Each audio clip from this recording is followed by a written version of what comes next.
Assalamualaikum warahmatullahi wabarakatuh. A'udzu billahi minasyaitonir rajim. Bismillahirrahmanirrahim.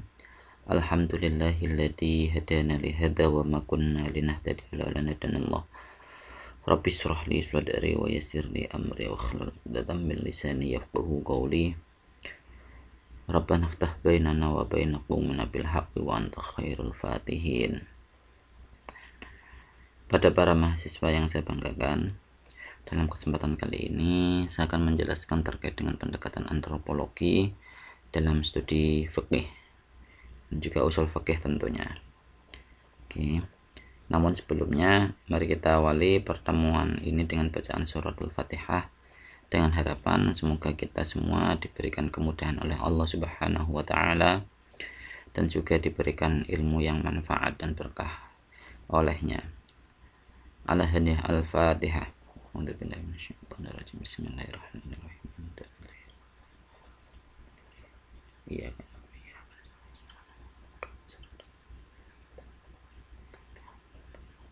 Oke, terima kasih. Gimana kabarnya? Saya harap kalian semua dalam keadaan yang baik ya. Oke. Dalam pendekatan antropologis ini sebenarnya tidak jauh berbeda dengan pendekatan sosiologi. Kalau kemarin saya menjelaskan bahwa kalau sosiologi, pendekatan sosiologi lebih berbicara pada sistem interaksi antara masyarakat. Pendekatan antropologi justru lebih luas daripada itu. Karena yang dipelajari tidak hanya pada wilayah sistem masyarakatnya, akan tetapi bagaimana masyarakat itu bekerja, berinteraksi. Bahkan karakter dari masyarakat itu sendiri kita harus tahu. Ya. Nah, itu. Jadi pendekatan antropologi lebih ke situ. Jadi kita akan berbicara pada manusianya. Bagaimana manusia itu melakukan semacam aktivitas. Bagaimana manusia itu membentuk semacam tradisi, budaya atau apa. Nah, ini yang akan menjadi objek dalam kajian antropologi. Nah, sebagaimana kita tahu bahwa dalam usul fikih itu ada dua paradigma. Yang pertama adalah paradigma literalis tekstualis. Ya, banyak para usuliyun, para ahli fikih itu kemudian merumuskan kajian fikihnya berdasarkan teks yang ada. Yang kedua, itu dia mulai menggunakan paradigma kalau misalnya praktik di masyarakat bagaimana. Jadi tidak melihat pada teksnya. Misalkan kayak Imam Abu Hanifah ketika merumuskan sholat, apakah Nabi itu melakukan irsalul yad atau bersedekap, kan gitu. Irsalul yad itu meluruskan tangannya ketika sholat, jadi tidak melakukan sedekap. Nah, ini Imam Abu Hanifah kemudian melihat kalau dalam teks hadisnya Nabi menginginkan atau menghendaki adanya sedekap dalam melakukan sholat. Tapi ketika Imam Abu Hanifah ini melihat praktik masyarakat di Madinah, di mana masyarakat Madinah itu setiap hari pasti bertemu dengan Nabi, berinteraksi dengan Nabi, bercengkrama dengan Nabi, kok ternyata mereka melakukan sholat menggunakan model irsalul yad atau tangan menjulur. Nah, ini kemudian dilihat oleh Imam Abu Hanifah. Dia melihat praktik, semacam praktik dari masyarakat itu sendiri. Nah, di sini. Jadi ada dua paradigma yang akan berkembang dalam studi fikih. Kalau menurut saya, kalau kita hanya tertumpu pada teks, maka kita tidak akan bisa mengembangkan fikih itu sendiri. Ya. Jadi saya pada pertemuan berapa itu saya mengatakan fikih itu kan semacam produk dari ijtihad dari Imam Mujtahid itu sendiri ya. Sehingga ketika berbicara produk, maka produk itu harus selalu diupdate. Gak mungkin produk itu produk klasik kemudian dikonsumsi juga dalam produk saat ini, misalnya begitu. Nah, itu nggak bisa semacam itu ya. Misalkan begini, apa ya, saya kasih contoh, misalkan sholat. Seorang sholat, kalau dalam Al-Qur'annya kan khudu zinatakum inda kulli masjidin, itu sangat umum sekali ya. Terus dalam hadis disebutkan satrul aurah, untuk menutupi aurat. Auratnya ini juga debatable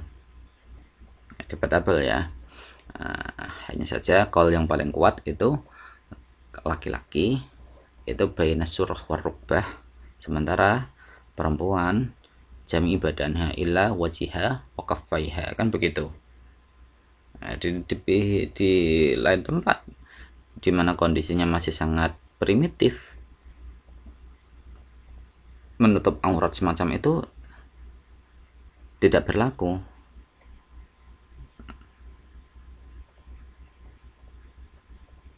Ya, di mana lokasinya primitif. Tapi dalam fikih Syafi'iyah biasanya apa itu? Kondisi-kondisi itu tidak disebutkan dalam fikihnya. Ya paling kondisi primitif yang disebutkan ya kondisi para budak itu sendiri, kan begitu. Jadi tidak pernah melihat bagaimana Islam di Afrika itu kemudian melakukan ajaran Islamnya dalam menutup aurat. Nah itu. Belum lagi ketika Islam itu menyebar ke Indonesia, kalau begitu cara menutup auratnya bagaimana? Kalau dulu orang Arab ketika memahami satrul aurat ya dia memang memakai jubah, memakai baju-baju yang seperti yang dipakai oleh Nabi Muhammad SAW, kan begitu. Sementara ketika pindah ke Indonesia saat ini, Anda kan bisa melihat kemana seorang laki-laki itu memakai sarung, memakai baju koko, ya, memakai baju muslim lah, menurutnya, padahal itu baju koko, kan begitu. Nah, terus bagaimana seorang perempuan itu ketika melakukan sholat itu memakai mukena, rukuh ya. Kalau dulu hanya putih, sekarang sudah bervariatif ya, ada yang motifnya bunga-bunga, motifnya pink, motifnya apalah, kan begitu.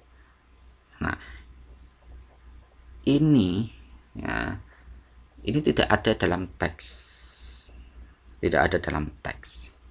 kan, tapi ini terjadi karena adanya praktik di masyarakat. Nah, inilah wilayah pendekatan antropologis ketika mencoba melihat bagaimana masyarakat itu melakukan sebuah tindakan. Oke. Nah, dalam hal ini ketika berbicara terkait dengan masyarakat, dalam kaidah usul fikih itu ada yang namanya al-adah al-muhakkamah.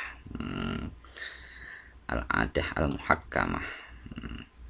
Jadi adat itulah yang akan menjadi dasar suatu hukum.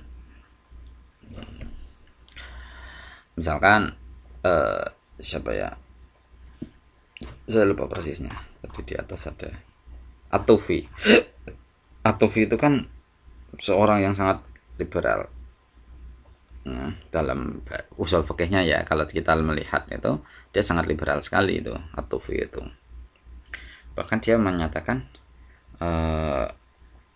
uruf itu bisa menjadi sumber hukum tersendiri.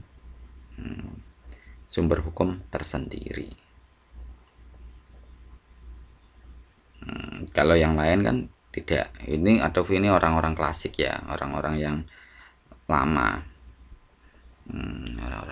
Orang-orang lama.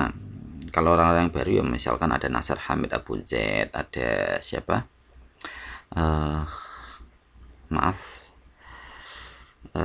Wahbah Az-Zuhaili, Yusuf Al-Qaradawi, itu termasuk orang-orang baru yang cara berpikirnya cukup ya, bisa dikatakan liberal, bisa dikatakan sebagai kontekstual, kan begitu. Karena dia tidak murni pada teksnya saja.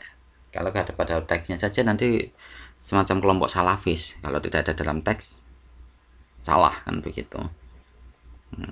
Itu. Kalau tidak ada dalam teks maka salah. Nah, kaitannya dengan apa Pak ini? Kok kita berbicara al-adah al-muhakkamah?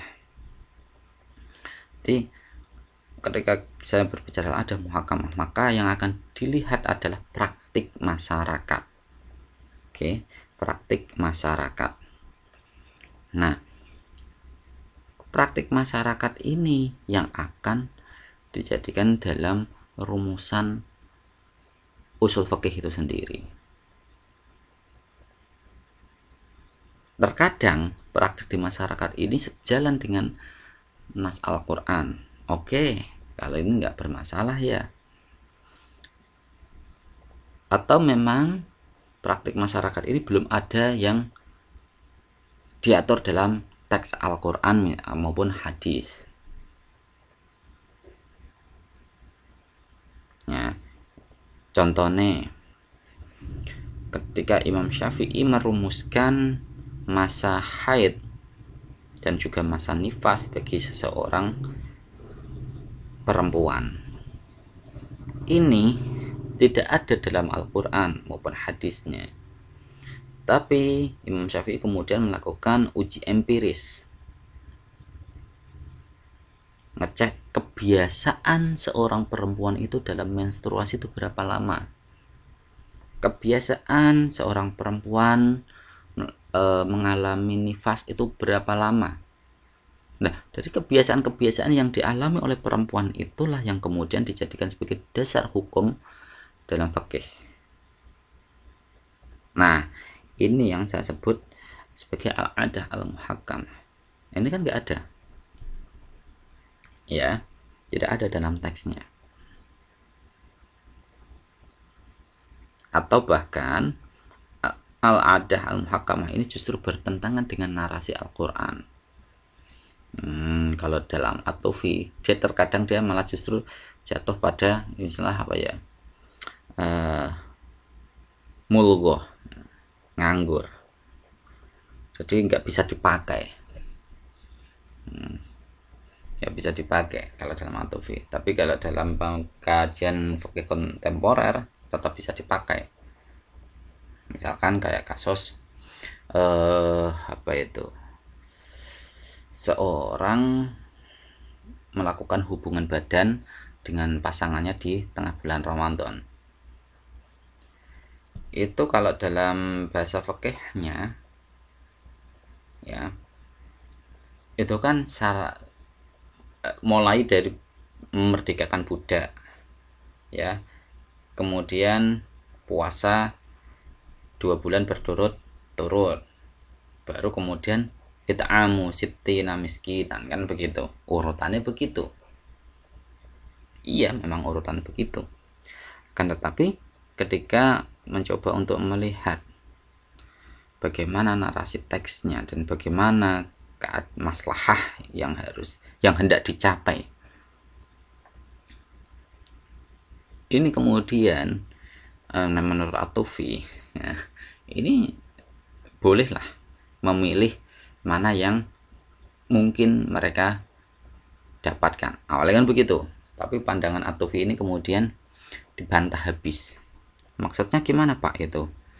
Jadi begini, kalau At-Tufi itu kan melihat kemaslahatan yang hendak dicapai dalam sebuah hukum itu apa. Jadi pertama, itsqu raqabah, untuk memerdekakan budak, itu untuk mengangkat harkat seorang yang tertindas, kan begitu. Sementara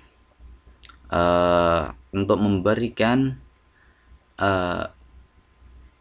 makanan pada 60 orang miskin, sittina miskinan, itu juga untuk memberikan kemakmuran, ya, rasa ya makmur lah untuk memenuhi kebutuhan mereka yang tidak mampu. Nah, terus yang ketiga baru kalau memang nggak bisa ya sudah, berarti konsekuensinya Anda harus melakukan puasa.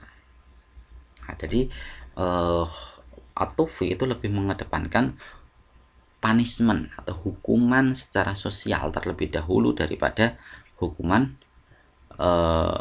yang bersifat individual. Kan begitu. Nah, dalam mayoritas fikih yang lain tidak. Jadi kalau At-Tufi itu menghendaki begini, hukuman bersifat sosial terlebih dahulu, yaitu mendahulukan untuk itqu raqabah terlebih dahulu, baru it'amu sittina miskinan, baru puasa 2 bulan berturut-turut, kan begitu. Jadi yang hendak dicapai oleh maqasid syariah menurut versi At-Tufi ya. Tapi dalam fikih madhab lain, nah itu kan tidak seperti itu urutannya. Mulai itqu raqabah, baru puasa, nek mampu lagi ngekei mangan, kan begitu. Kita amusitina miskina. Ini orientasinya berbeda. Nah, ini yang kemudian membuat At-Tufi ini pandangannya dianggap sebagai pandangan yang nggak bisa diterapkan seperti itu. Nah, tapi proses penerapan dan tidaknya ini tergantung dari penerimaan resepien dari umat Islam itu sendiri. Dia masih bisa menerima atau tidak, kan begitu. Oke, paham ya? Jadi pendekatan antropologi ini lebih melihat bagaimana praktik di masyarakat. Praktik di masyarakat. Nah, pendekatan antropologi ini akan kena di mana saja Pak dalam kajian fikih Pak? Karena dia ada pendekatan literal dan pendekatan praktiknya. Jadi kita akan melihat bagaimana masyarakat melakukan sesuatu itu. Oke. Kalau kita berbicara masalah ubudiyah, pasti kita akan melakukan dialog antara teks dan praktek. Begitu juga Islam muamalah juga seperti itu. Tapi proporsinya ya.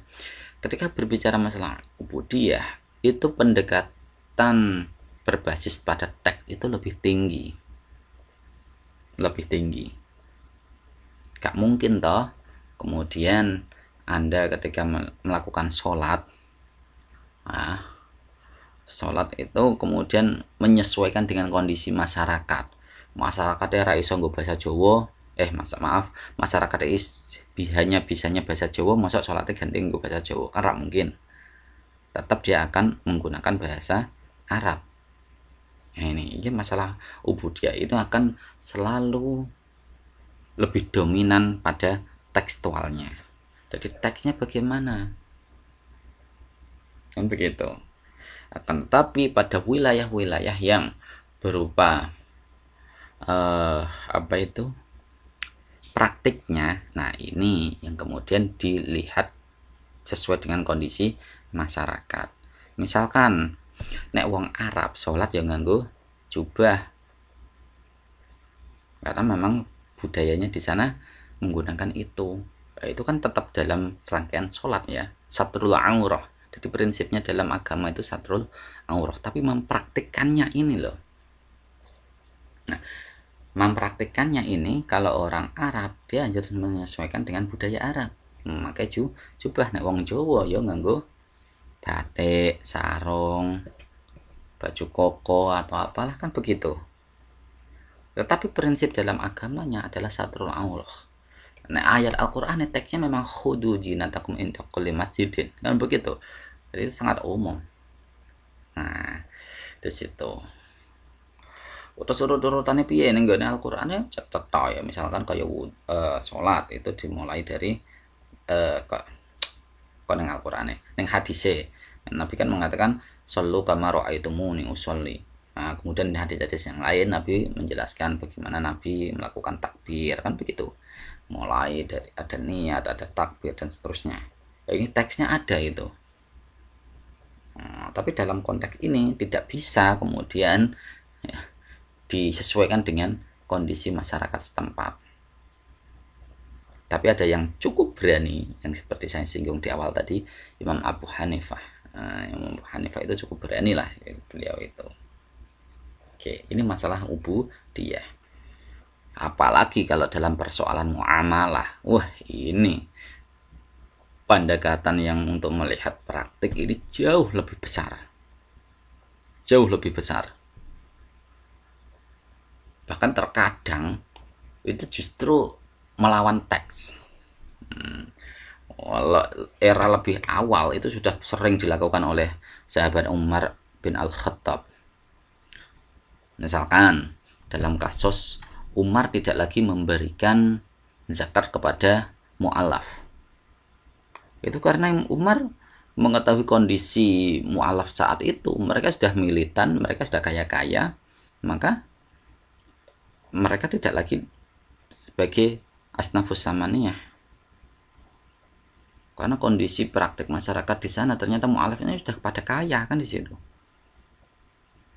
Terus lagi ketika Umar tidak lagi membagi harta rampasan pada ahlul bait. Kalau dulu ketika Nabi masih ada, itu Nabi sendiri mendapatkan sebanyak ya maksimal 1/3 dari harta rampasan. Tetapi ketika pada masa Umar, karena Nabi sudah nggak ada kan, Nabi sudah nggak ada. Nah, kan biasanya kalau dalam tradisi sebelumnya itu kan jatuhnya pada ahlul bait kan begitu. Tapi bagi Umar itu sudah tidak lagi diberikan. Karena melihat kalau ini tetap dilakukan, maka nanti akan terjadi krisis ekonomi. Di mana Pak itu terjadi? Di Irak dan Syria. Di Syria seperti itu. Karena memang budaya sana beda dengan budaya di Makkah atau Madinah. Ya. Di Umar saat itu tidak membagi harta rampasan sebagaimana yang pernah dilakukan oleh Nabi. Ini Umar benar-benar langsung menantang itu. Jadi Umar ini termasuk orang yang kalau menurut saya sih dia sangat kontekstualis ya. Dia sangat kontekstualis. Seperti pengusulan penulisan Al-Quran maupun hadis. Itu kalau melihat sejarahnya itu atas usulan Umar. Namun usulan itu baru bisa dilaksanakan lebih awal untuk pengumpulan Al-Quran terlebih dahulu. Pengumpulan hadis malah justru agak terbelakangan ya. Kan begitu, agak belakangan. Karena ada beberapa istihad lain, biar tidak kecampur maka Al-Quran terlebih dahulu yang dikumpulkan. Pada masa Nabi kan Al-Quran masih berserakan. Ada yang di pelepah kurma, ada yang di tulang, ada yang di kulit hewan kan begitu, ada yang di kirtos misalkan. Nah, tapi pada masa Umar memiliki istihad. Bahkan dalam penulisan hadis ya, Umar itu kan melawan, wah ini kalau tidak diperbolehkan menulis terus nanti bagaimana bisa umat-umat belakangan nanti bisa mengetahui apa yang dilakukan oleh Nabi Muhammad SAW kan begitu. Akhirnya usulnya itu, tapi ya agak belakangan lah akhirnya, baru terrealisasi beberapa tahun, bahkan bisa dikatakan 1 abad setelahnya malah penulisannya. Oke, jadi pada wilayah muamalah ini seorang itu harus melihat pada praktik di masyarakat, tidak ada dalam teksnya. Gitu. Misalkan dalam konteks Indonesia misalkan, neng Indonesia itu kan ana budaya walimah ya, walimatul arus. Oke. Nek neng gone hadis, ketika upacara walimatul arus itu kan hanya disebutkan a'linun nikah walau bitufuf kan begitu, Terus ada lagi apa, untuk memberikan pesta, semacam pesta makan makanan ringan kan begitu. Wah, tapi dalam praktik di Indonesia ribet amat. Nah, mungkin di daerah kalian prosesi pernikahan standar ya. Di berbagai daerah itu ada upacara pengitan sendiri, ada mengarak, ada apalagi lah, ada ritual kayak mandi bunga ya, mandi kembang lah, adus kembang atau apa. Bahkan belum lagi disesuaikan dengan apa itu jenenge weton ya, ada hitung-hitungan. Jawa misalkan nek kon akad nikah aja lewat dari arah utara misalkan, atau dengan lewat dari arah selatan misalkan. Nah, ini tidak ada yang ngatur dalam agama, tapi ini kemudian diyakini oleh masyarakat, dan itu harus menjadi semacam keharusan yang dilakukan. Nah, ini piye ku carane? Wah, kalau kita mengikuti kelompok yang berpaham literalis, wah itu gak bener, itu gak sah, itu bikin begitu. Nah, kan seperti itu. Nah, itu misalkan kayak nih pacaran nikahan nih Jawa ini sudah sangat ribet amat malah. Ada istilah resepsi, ada istilah begini begitulah. Nah itu, oke, itu dalam kasus ini. Nah, bahkan misalkan dalam kasus yang pernah diajarkan oleh Wali Songo misalkan kayak Sunan Kalijaga.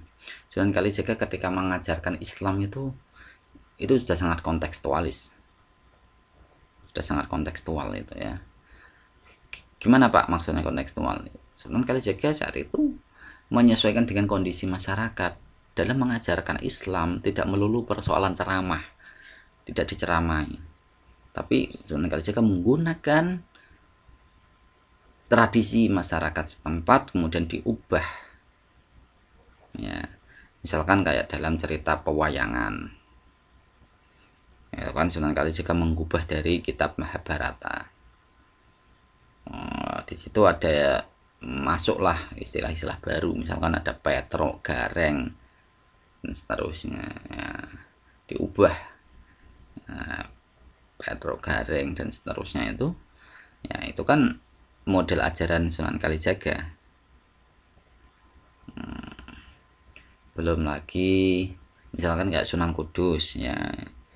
Sunan Kudus kemudian membangun masjid mirip pura, mirip candi Hindu. Itu kalau kita mengikuti paham literalis ya, mantasyabha biqaumin fahuwa minhum, gak boleh itu. Nah, kan begitu, mantasyabha biqaumin fahuwa minhum, maka gak boleh membuat masjid itu mirip candi Hindu, gak boleh, kan begitu.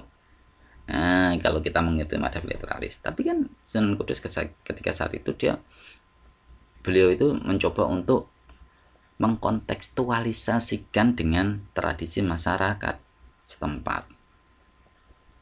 Oke lah, karena mereka itu pahamnya adalah model pura, maka tempat ibadahnya juga di model pura.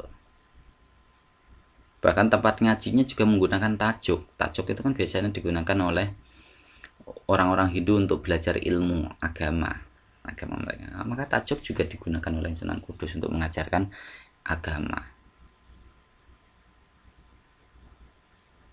Bahkan membuat pancuran wolu itu kan mengadopsi dari tradisi Buddha.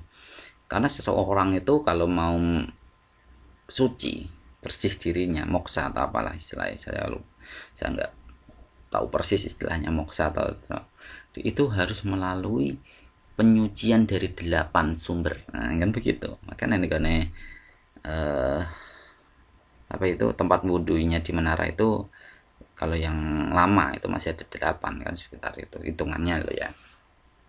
Ini menyesuaikan dengan kondisi masyarakat. Jadi bagaimana masyarakat itu meresepsi ajarannya itu. Belum lagi soal pengharaman menyembelih sapi.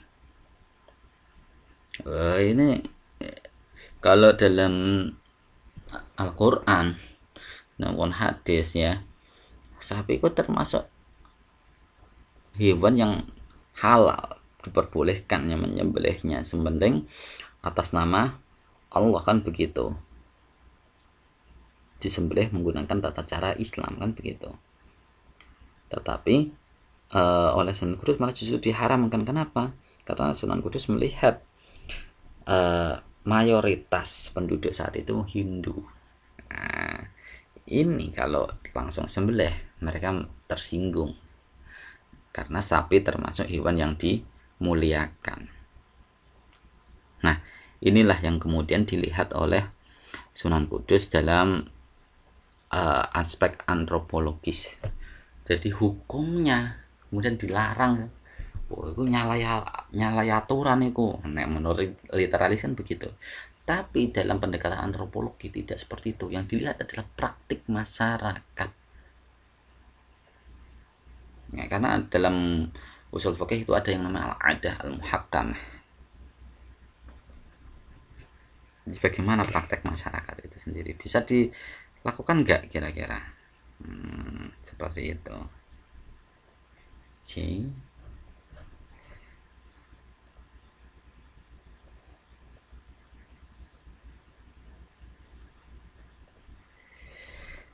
Oke.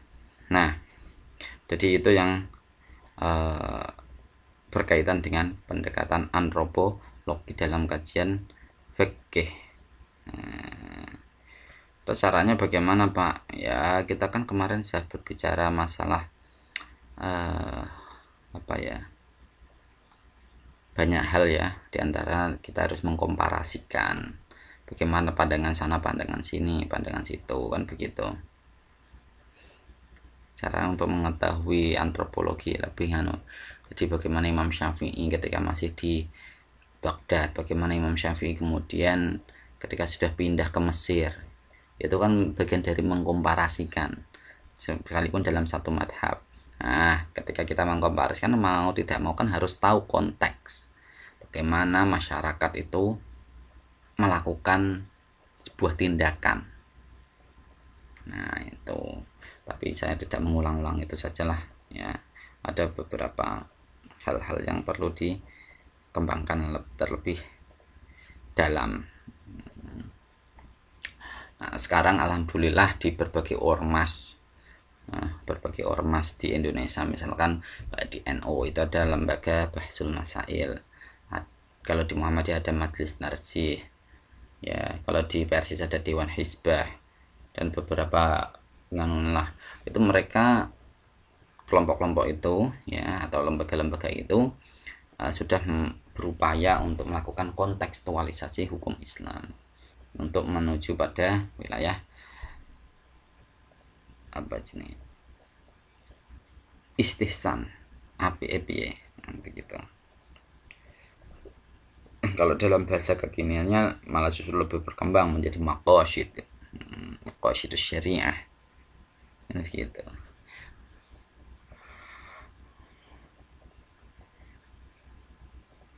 Jadi PAPA yang begitu.